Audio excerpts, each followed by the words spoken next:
Hi everybody, welcome to Raising Vibrations. You're with Simon. And today we're going to be looking at the new moon in Pisces and of course the formation of the solar eclipse that's taking place with this new moon. And I'm going to be honest with you here and say that this video is coming with a very sobering message. And because I'm trying to embody the archetypes within the astrology and how the sort of planets are manifesting themselves, I feel that what I would like to do today is move away from the kind of Neptunian realm of what it's all representing and meaning and the colorful definitions that we give it, to more of the Virgo North Node Jupiter experience and maybe some of the realities that we face on Earth as human beings, and especially the Saturn part of the sort of transit that's happening in Sagittarius at this stage. For many of you that have watched and known my work, you'll know that I speak a lot about certain aspects within the astrology, within our consciousness, particularly the planetary nodes, the south nodes and north nodes of planets themselves, not just the moon. And over the last, say for instance, 4 months, 5 months, I've done a couple of videos talking specifically about the Virgo and Pisces karmic axis. In other words, the north node being in Virgo and the south node being in Pisces, and what it actually represents for us as a collective and individually. The background of today's conversation for me is going to be highlighting to us the actual truth of what we as a collective face, what we go through as a human experience, and also some of the things that we choose to disassociate from, maybe create a sense of illusion with, not necessarily an illusion per se, but more of a kind of like, I'm going to kind of pretend that it doesn't exist completely, or I'm going to really not want to deal with the uncomfortable truth. And that's the Piscean stuff. So like I said, today's going to be a very sobering communication. I'm going to be bringing into you the placement of Saturn. It's now currently conjunct the south node of Uranus in our consciousness, which I will be elaborating on further. But I feel that if we are honestly going to recognize, okay, and I mean this with all sincerity, if we're going to honestly recognize the importance of our life on Earth and validate our humanness, then there needs to be a dramatic change in not only our relationship to ourselves individually, but also to the types of trickery and deception that is out there that doesn't promote or in some way, shape or form highlight the return to source. Like, encourage us to find the actual place or the reason why we came here to begin with, like individually. And as a human race, if we are given that opportunity to see that, then almost 80% of our, what I would call, worries that we plague ourselves with will actually disappear and transmute. Like, that's a really bold statement I'm making, but I honestly believe it. Now, I am aware of our earthly limitations. I am aware of the necessity for holding the energy that is needed to actually do something like that. I don't believe that I possess the capacity to make that happen on a collective scale, but I do feel it's something that if I am not doing in myself, I'm actually abandoning my own soul's path as well as my devotion in some way, shape or form to humanity.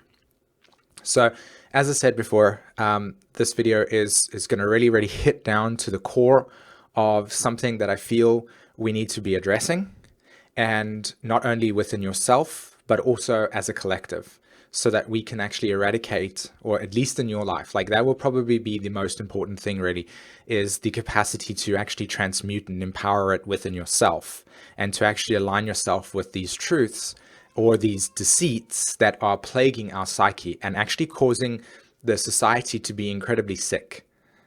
So we know this. This is the thing. Like the Saturn in Scorpio, Pluto going through Capricorn in the first sort of 10 degrees of it was very much about this process. I just feel that if we are to actually move forward in a way that brings the things that we have uncovered, then we need to be living embodiments of it. And if we're not doing that, then it's just another sort of experience that we went through that was, in a thought process. It didn't actually get to the physical. And that's again what this new moon in Pisces is about. That's like what I'm trying to encourage us to do here. Okay, so enough babbling on that. As you can see in front of you, I've got, if you look very closely, I've got the Garden of Eden. Okay, and we'll just take the dude over there. And you can see here, there's Adam and Eve, and the wonderful Eve giving Adam the apple from the tree of knowledge, as it were. And also, if you notice very carefully with this picture, there's this intimate connection with nature. There's this oneness of where all different types of tribes, all different types of consciousnesses, all different types of genetic, biological manifestations are living in unison, and yet at the same time being very clear of the boundaries that each of them hold. As an example, you can see here that, if you look very closely to this picture, you've actually got a tiger, enjoying its arena of existence with what I can only understand as a badger over there, and the camel, and of course the donkey over there. And there's a relaxation. Those two animals themselves, I mean, these three animals themselves, you would never actually find in harmony. And yet here they are in harmony, the actual Garden of Eden. Okay, so where am I getting this information from? Why am I starting with the Garden of Eden? Why am I even bringing up something like this to begin with? Well, firstly, if we understand Pisces as an archetype within our consciousness, we understand that it is the totality of creation. But for most of us, we go, the totality of creation. Okay, fantastic. That's an awesome word. I kind of get it, but I don't really actually know what it's about or how to manifest it in my existence. So I'm just going to keep on going around, displaying and holding on to types of definitions that I've been presented to in astrology forecasts and so on and so forth. Whereas the actual embodiment of Pisces as an archetype is realizing the unified field and actually understanding the natural laws that are inherent in that archetypal structure. Now, including myself, as I progressively purify my psyche, weed out the distortions, cleanse the nature of my own, what I would classify as imperfections, as it were, I come to become more deeper with my own source, my own creation. And so the same thing is had here. We, as a collective race, hold with us still belief systems in which if our security was in some way, shape, or form threatened, we would actually manifest ourselves with some of the distortions that we carry within us that we don't even know exist until we are prompted or triggered in that way. Okay? I'm really going to the depths of our own psyche here. Okay? Pisces, the psyche, the depths of our existence. And what I mean by that more specifically is Saturn and Sagittarius, a belief system that we hold within ourselves in which we have boundaries that will then be the basis for our persecution or crucifixion or judgment upon others, in which we deem to be less worthy than ourselves. Okay? And we all carry this. We've all done this in our lives. Now, the point I'm trying to make here is to actually bring to our awareness not the need for humiliation or the need for persecution or the need for creating wrongness, but to actually highlight to us that we are still in search for love. We are still in search for actually being able to embody the Pisces archetype, okay, in its authentic and probably most purified form. But as long as we're going along that journey, doing that, and allowing ourselves to come to this realization within ourselves and embody that more and more, we will actually then be true compassionate souls, not just the word, oh, okay, well, I'm going to be compassionate in this way because society says that if I'm compassionate this way, then the rewards I get will be beneficial, and I like rewards, so therefore I'm going to be compassionate in the situation, but not actually like embody it in its totality. And I don't even think that any of us has the capacity to truly embody compassion in its purest form, because if we were, we wouldn't be in sort of control dramas. And I'm not saying that we are in control dramas most of our time, but we do find ourselves in some way, shape, or form looking at other types of things and then making certain discerning judgments upon them where we might lack the consciousness that is actually manifesting, or not lack, but pardon me, lack the perception that is needed to understand where that consciousness is, i.e., the realization that each of us has a path that we walk, and the darkness that we carry with us essentially is the struggles that we have. And if you can be compassionate with other people's darkness, you can then hold space for them to allow themselves to discover that for themselves. And to also recognize that your judgment doesn't need to be along the lines of, oh my God, you're an idiot, or how stupid could you be, but more along the lines of, okay, well, I'm going to reserve my sense of discernment here and say, it was great to know you as a person, but I felt inside of myself that this is not something I wish to expose myself to. And it's important that this area of your life needs to be looked at, and we can discuss that, and we can try and find a resolution if you're willing to look at yourself in a deep way and to observe and maybe even have some self-acceptance regarding our flaws instead of manifesting narcissistic egos that stop us from actually recognizing true strength, which is the sense of humility and vulnerability in all moments. So that's what I mean about that compassion. As an example, now this video is very short in a sense, so I can't actually embody all types of perspectives that are associated with it. But the point here is to try and lead you into a place of where it is that I'm thinking and sharing with you the nature of the consciousness. So compassion being an incredibly big part of this process, looking at the diversity of life, embodying that nature in its fullest and its bloom. Now, what I'm trying to show you here in this new moon message, and the article that I wrote in alignment with this new moon is also attached. It will actually be in the comments below, describing the nature of this message in a written form. So I highly encourage you to read that as well. So hold this picture in mind right now. You can see tranquility, you can see balance, you can see natural law, you can see there is respect for other people's space. There is a sense of unification, unity, and wholeness, yeah? Why is it that the earth is the other way around? Because of this, okay? So this is the astrological chart that manifested itself for this new moon. And as you can see over here, we've got the sun, the moon, and the south node all conjunct Chiron. This is a big deal. So what I'm actually talking about is our collective wounds that we carry with us regarding the separation from the Garden of Eden, okay? Or in more layman's terms, or more in grounded terms regarding where we are today, the sense of unity, sacredness, honoring, sense of love for each other in a deep, compassionate way, the sense of understanding and observing natural laws, and placing our sense of directedness and our realization of our godness. And I'm not talking about some egocentric trip in which we need to expand out of the limitations of ourselves and delve into the addiction of higher consciousness. No, I mean in the sense of depth, the depth of our existence, the actual emotional body that it is that we have, and to actually explore that in its entirety. But we can't.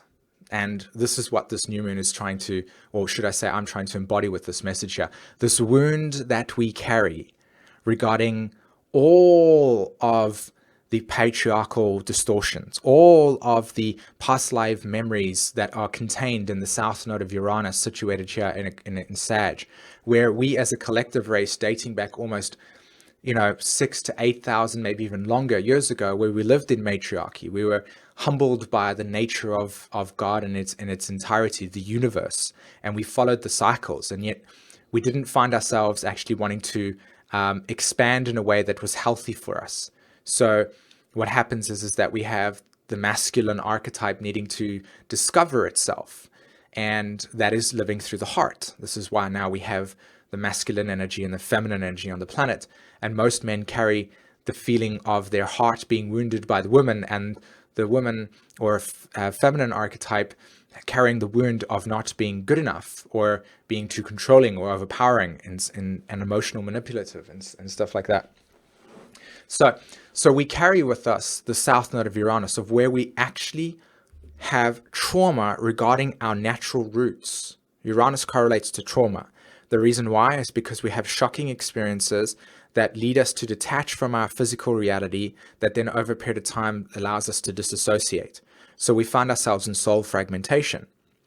So as Saturn transits over the south node of Uranus, which is here between 16 and 14 degrees Sagittarius for all of us on the planet, we all are now experiencing the collective trauma of where we are so detached and so disassociated from our natural law and our natural ways of being that we have manifested an incredibly toxic environment.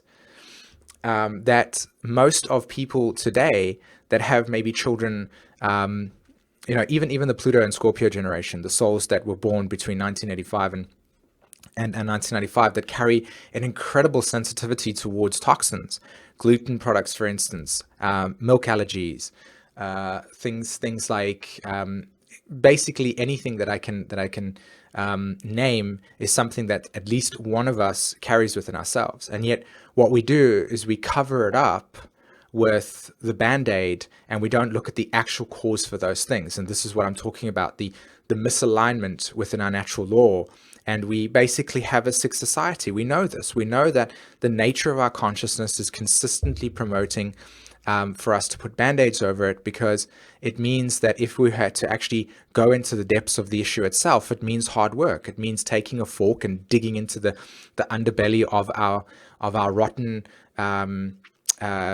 ill-will decisions that we've made, or our ability to feel comfortable and secure in our choices. But really, at the end of the day, it's just because we don't want to face our vulnerabilities.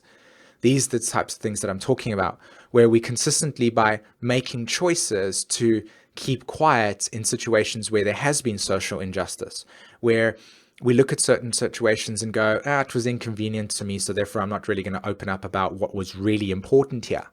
That needs to be said. These words need to be said. And there's this kind of idealism around thinking that if we are to just ignore it, it will go away.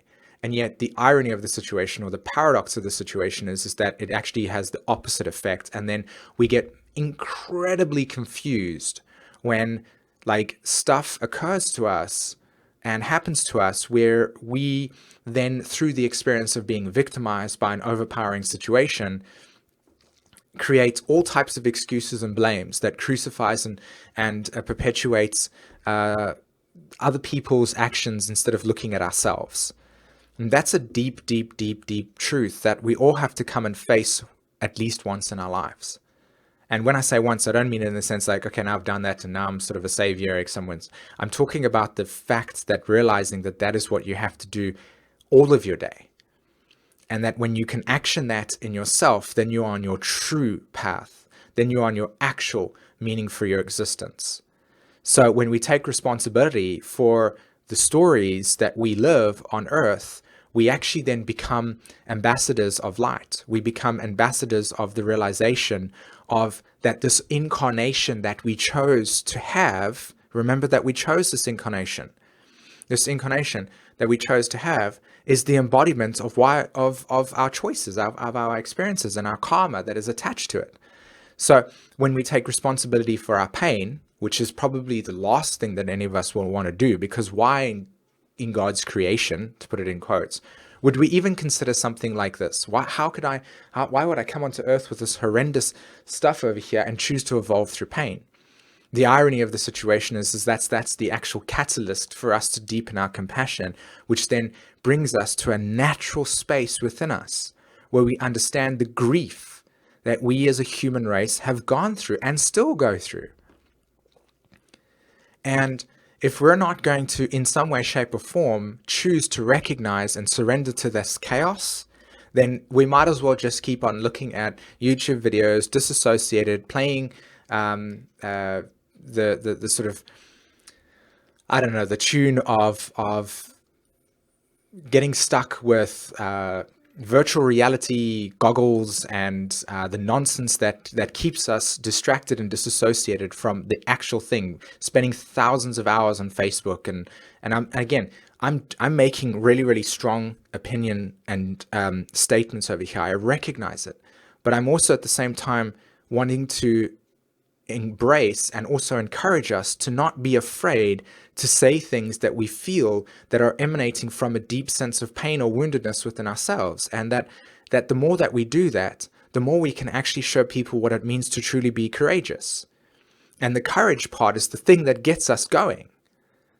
So, as I said again, with this configuration of Saturn in Sagittarius, the belief structures that we hold that keeps us in lockdown, it's the woundedness that we have in ourselves, that when we create belief systems to protect that woundedness, because we're afraid to maybe confront it, we're afraid to look at it, and we're afraid of the humiliation, we're afraid of the pain, we're afraid of the sense of lostness that we experience, that we've never actually validated or integrated.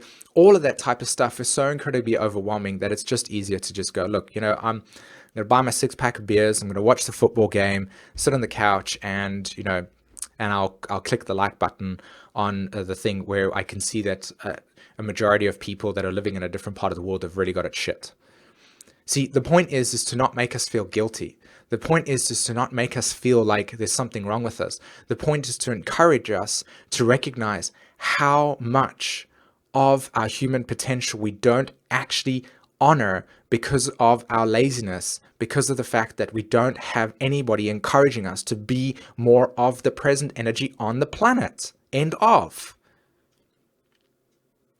So, Uranus trines Saturn. Look at this trine. It's awesome.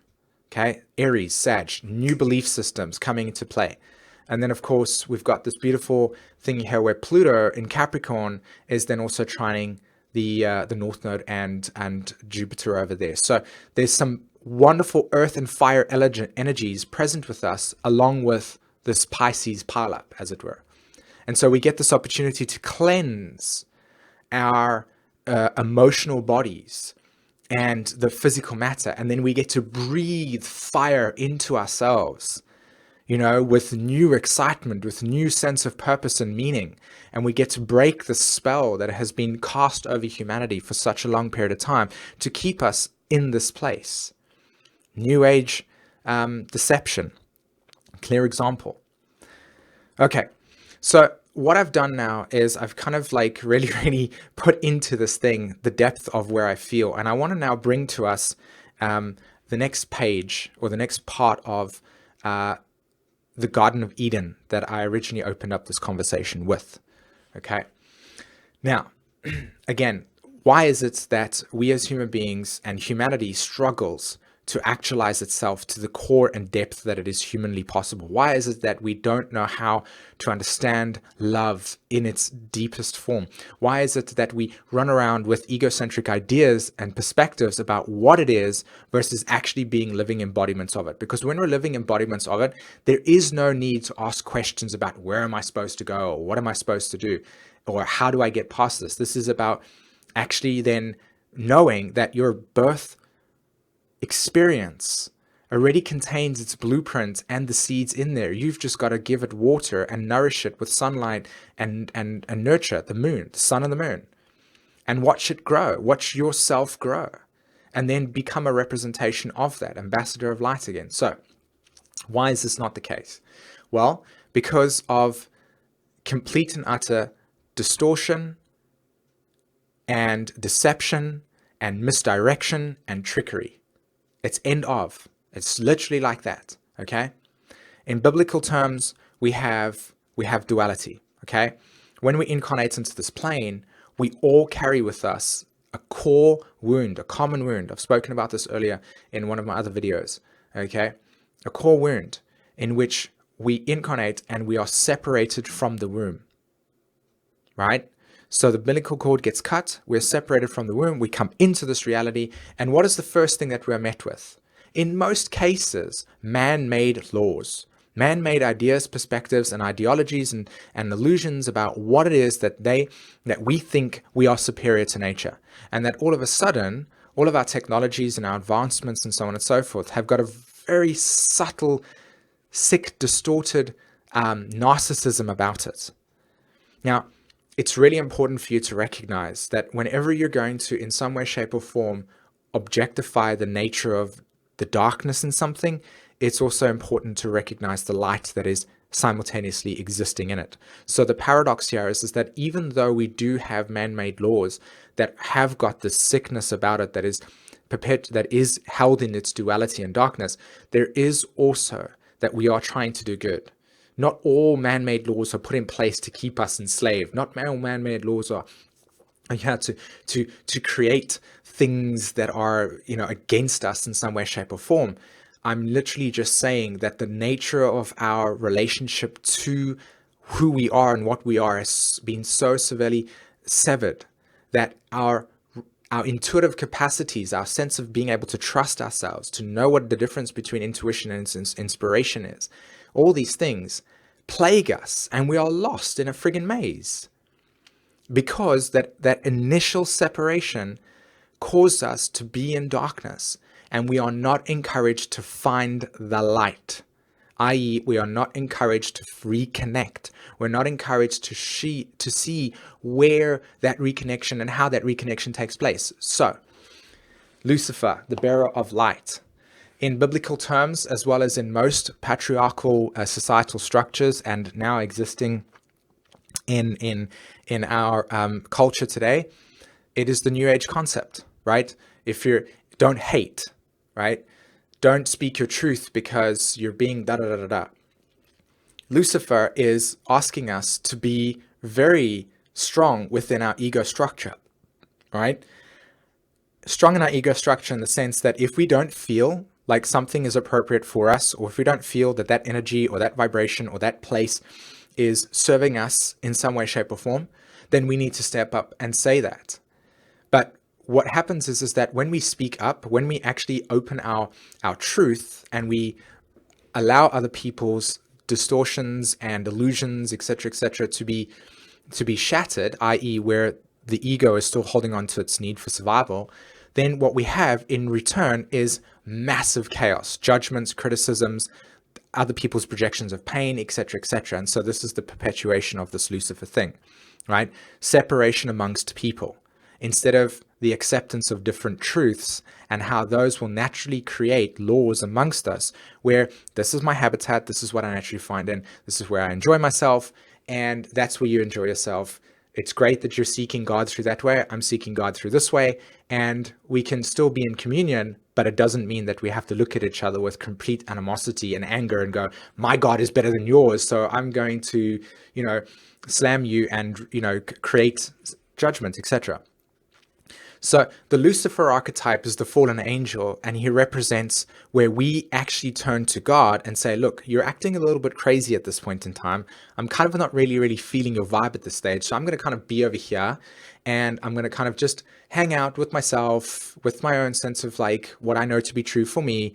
And when you're kind of like, had some sleep and you've had your morning coffee the next day, I'll come back and we can still jive together.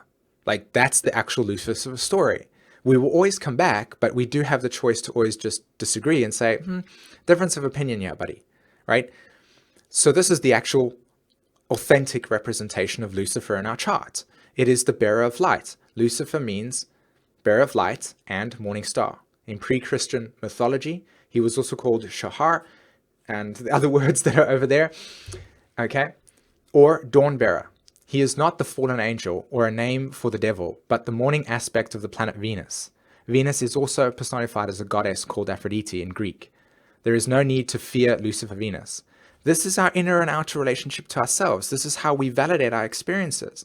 And yet it's been vilified. So what we have here is a deep, deep, unconscious collective feeling of low self-esteem, low sense of self-worth, and deep hatred within ourselves, where we don't believe that we can actually have the things that we can have. And then we have social instruction that reminds us of that, keeping us in demoralized states of awarenesses, consistently feeling futility. Until eventually you can't fight anyone, you give up and you surrender to God, which in this case is higher authority. It is not the existential savior that we have become to believe through the biblical scriptures and through other forms of social instruction that disconnects us from the actual source of creation, which is ourselves. So the Lucifer experience is you going into yourself and actually seeking God within and being of service to that God, which is your source, not the external savior that is perpetuated to really create this sense of passivism and sense of surrender to higher beings and higher powers that really essentially are asserting control over humanity in a way that is not around, I'm going to do this to you because it's more along the lines of like, I'm power hungry, narcissistic, and lack the depth of compassion that is needed for me to see the grief and chaos that I'm causing. So therefore, I'm just going to act in a really stupid way. And then all of us just going, okay, well, we're going to wait for you to kind of get your bearings here. And we'll kind of play in this little area over here and experience creation in all its delight. So there is this need for Lucifer that and to recognize that you've got to honor your energy, you've got to honor yourself, you've got to honor your authentic space. And the way that you do that is by being in some way, shape, or form not Adam, but Lucifer. There is a difference between Adam and Lucifer, and this is why I meant the Adam and Eve story. Okay, Lilith. Look at how Lilith has been vilified in our collective field, right? This is Lilith. So I typed in Lilith and typed in Lilith pictures, and almost 90% of all the pictures came up this way as Lilith, demonized and looked upon as if this is like that. This is what Lilith is, whereas actually she's the what? She's the wild feminine. She is the actual authentic embodiment of the feminine principle. And yet, in our social instruction, the feminine archetype is vilified through its need for wanting to experience its beauty. So what happens is that we have now manifested in our culture a complete and utter distortion of actual true beauty. And there's now coming through as, again, narcissistic, egocentric glamorification of what? Of exactly that, the ego, like to vilify the ego. Okay, I've got this amazing BMW car, and that is where my sense of pride and joy and excitement is attached to, and not my sense of whatever. Now, I'm not actually telling you that it's not okay to have that, because that contradicts the need for abundance. I'm saying that your sense of empowerment should be lying within your actual sense of source and its connection to it, and the vulnerability that it is that it's there. And if you're not developing that on a day-to-day basis, then you're still essentially needing to go through some more ego purification. So we have the pornography industry. We have the way that women are literally vilified in society because of the nature of their bodies. Okay, so babies can't be breastfed in public because it's unnatural. Why? Because it actually causes the masculine energy, or Adam in this case, to feel things, which then contradicts the social instruction of patriarchy, and then therefore then the woman becomes the temptation. So Lilith has been heavily distorted, and we all carry this with us. Within all of us in our birth charts, Lilith is the energy that represents how we have had our natural feminine energies distorted into where what we think attraction is loads of cologne and deodorants filled with of chemicals and all sorts of things, and flashy cars and a sense of whatever of the sort, instead of like being in harmony, doing work of deep devotion, honoring humility, honoring the sense of connection with source. And the list can go on, okay, as an example, nurture, protection, etc., etc. You can get the point that I'm trying to make here. So in our society, we have that picture as the divine feminine, and we have this picture as the divine masculine. And this is all empowering God. You serve me, okay? I am your boss. And this is be subservient and stay exactly where you are because you're a temptation. You are exactly that.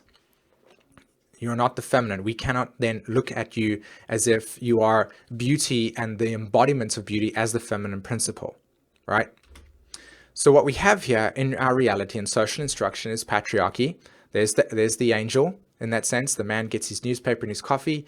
The wife sits at home, Adam and Eve. Okay, Adam is the guy that goes to work, that shuts up, just absorbs every information, doesn't have a mind for his own, and he just walks around saying, "Yep, I will eat, I will do exactly what you tell me to do. Give me authority, and I will listen to you, God." Right? I'm service to you, God. Right? Thumb your nose at an authority figure, $1. Walks past. That's Adam. This is God. Right? This is the Lucifer, and it's demonized, i.e. that you don't have your intellectual capacity to say, "Why am I doing this?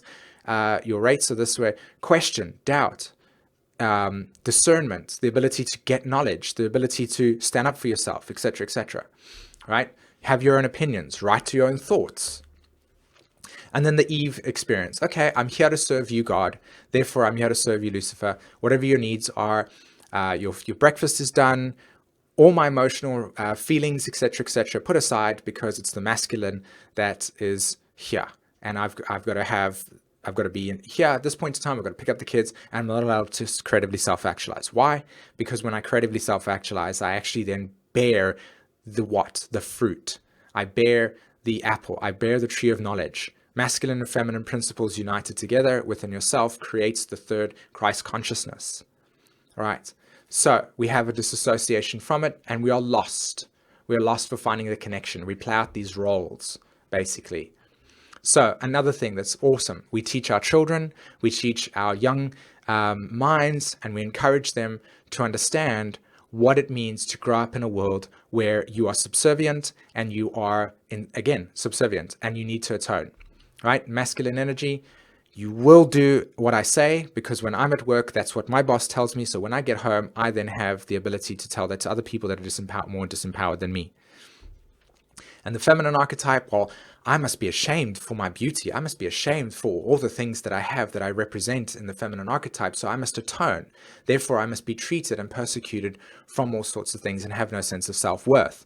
And the way that I cover that up is by all different types of makeup, all different types of hair products, all different types of choices that I make that make me look beautiful, to cover up the deep inner sense of lack and void, because I haven't been told from young where love is and how it can be manifested. And then the masculine archetype, I'm deeply insecure, I'm deeply vulnerable, I don't know how to be the portrayed masculine energy, the primal ape, as it were. And so because of that, I must go to the gym, I must take toxic forms of protein, etc., that are completely unnatural, that my body has no idea what to do with it, that I'll only realize this when I'm 60 years old, that my choices at the age of 23, 24, 25, doing this type of thing, were actually just because I felt insecure about myself and I needed to puff myself up to be that way. I'm not saying that we're all doing this. I'm saying this is the sickness that exists in the society. Okay. We all consciously can do these things if that is our path, as long as we are conscious of that process and that we're not in the illusion of thinking that this is what life is about, i.e. we're lost in the maze. So if you love me, obey me. That's literally that. It's hardcore. Okay, we keep on telling each other, "Oh, I love you." That means that now, for instance, when I loved you, so therefore I'm emotionally connected to you. Or maybe I don't feel the same way at this point in time. Maybe it means that if you love me, that means that I should forgive you for all of the other things that you do throughout the day that are not healthy for and you don't actually have any compassion for me. Then really it's just something that keeps me at the place that I need to be, where I'm not on it, but I'm obeying the social instruction. You love me, so therefore, that's amazing. But what is love truly? Truly, it is about compassion. It is about the embodiment of compassion. So in your relationships, are you truly showing up and thinking about your partner and yourself and how you collectively manifest? Or is there social instruction that keeps you bound, that really unconsciously within yourself, or in some way, shape, or form, or still have emotional security that needs to be sorted out, but you project them into the relationship and hold that relationship. And then when arguments come out, you say things that you don't really want to say, but then you jump quick to forgiveness, because it's not fun to be in a place of separation, because Lucifer said that if you are standing in your own ground, then you're basically disobeying God, and that's not the way that it's supposed to be. This is deep. And this requires deep self-analysis. Jupiter in Virgo, North Node in Virgo, square Saturn. What are your belief systems? The crisis from your natural space. How are we lying to ourselves? How are we keeping ourselves out of our true potential because of our afraidness? And this is a big deal. So this is not something that, including me, I'm in the same boat over here. I work with this daily within my own existence. And so I'm speaking from encouragement from my own direct experience of what I'm working through in my life. Finally, you just wait until the person with the higher authority gets home. There we go. Again, I mean, I can't begin to tell you how many times in my life growing up I had this happen to me, where even today, most of my psychological consciousness is about quick forgiveness and trying to save people because of their pain that they're going through, because I don't like the way that it's happened to me. So therefore I need to counteract it in a way in which completely stops us from realizing the actual truth of what's going on. So I don't validate myself. I might be feeling painful, but other people's pains are more important. So therefore I just reject myself for that because of this nonsense. Hold on, maybe the kid was being creative. Hold on, maybe the kid was exploring creation and that's actually pretty fun. How do we shift our perspective? Then instead of being the higher authority that feels like it needs to perpetuate judgments and to make us feel small about ourselves, to destroy ourselves from actually experiencing a unified Garden of Eden, we experience what? We experience the very opposite. We experience the separation from the Garden of Eden. We experience the separation from feeling love. We experience the separation from knowing what natural boundaries are. We experience the separation from not knowing individuality and projecting onto other people and guarding ourselves and putting fences around where we live and looking at the other neighbor and saying, oh, you just put your bag over there and now that was really, really wrong. You can't do that over there. This is my space, the king and queen, as it were. Instead of just looking at it and going, hey, how can we be more of service to ourselves and then through that be to humanity? Big deal. So the descent into matter must be complete before the ascent to spirit can commence. And the reason why I'm leaving us with this conversation over here on this place is because we all come into our incarnation with collective karma. We all come into this incarnation with our own individual karma. We must first descend into our karma and understand our personal limitations and what they represent, i.e. our darkness. And once we understand that darkness, we can then start ascending to our spirit. In other words, understanding the reason why we incarnated to begin with. It is all inside when you're looking for that, but you first have to go into the shadow. You first have to break the illusions that keep you entrapped. You first have to recognize that we are lost, and that we need to nurture that connection back to ourselves. If there's anything that is going to be more important to you in your life, is to find that connection. You first have to recognize how much of the social sphere has influenced it through social instruction and what you carry with you. The whole entire purpose of your existence is to be open enough to allow the light to be presented in your heart.